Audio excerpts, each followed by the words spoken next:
Good morning, everyone. This is Father Nate, missionary priest in Italy, and today is January 13th of 2024, and we're celebrating Saturday of the first week in Ordinary Time. It's also the optional memorial of St. Hilary, Bishop and Doctor of the Church. Today's Gospel comes to us from the Gospel according to Mark, chapter 2, verses 13 through 17. Jesus went out along the sea. All the crowd came to him, and he taught them. As he passed by, he saw Levi, son of Alphaeus, sitting at the customs post. Jesus said to him, "Follow me." And he got up and followed Jesus.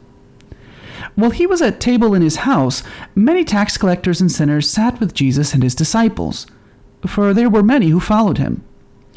Some scribes who were Pharisees saw that Jesus was eating with sinners and tax collectors, and said to his disciples, "Why does he eat with tax collectors and sinners?"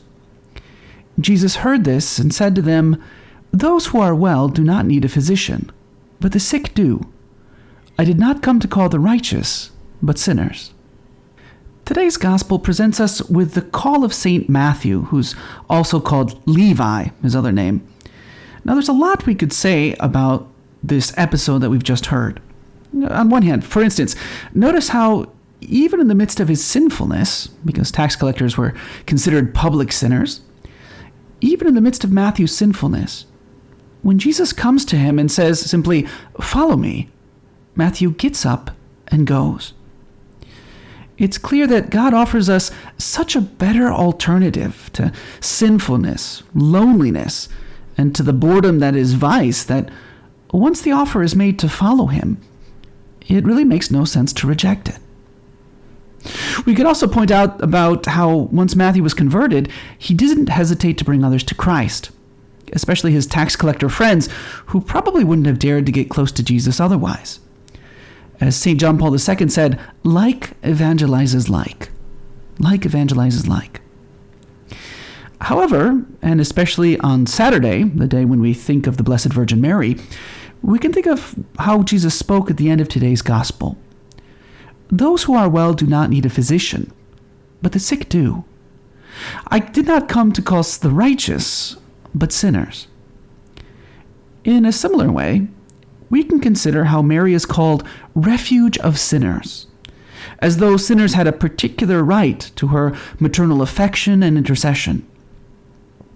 Now, according to St. Alphonsus Liguori, that title, Refugium Peccatorum, the refuge of sinners, goes all the way back to the 8th century.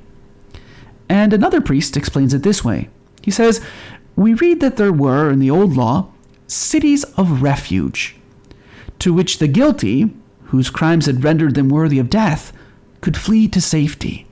Right? So if the guilty had committed a sin like murder, and they were supposed to be punished with death, they could flee to one of these cities, and it was a city of refuge, so no action could be taken against them. In the new law, the mantle of the Mother of God is like a citadel, wherein sinful souls may find refuge. How can the divine wrath strike us if we're covered by Mary's mantle, the chosen daughter and the honored Mother of God? It was the privilege of the Mother of God to be exempt from all sin, original as well as actual. And so the principal grace she accords to her faithful servants is to preserve them from sin. Like a most tender and loving mother, she protects her clients against the fierce onslaughts of the enemy, supporting and guiding them through the thorny pathways of life, and keeping them away from all stumbling blocks.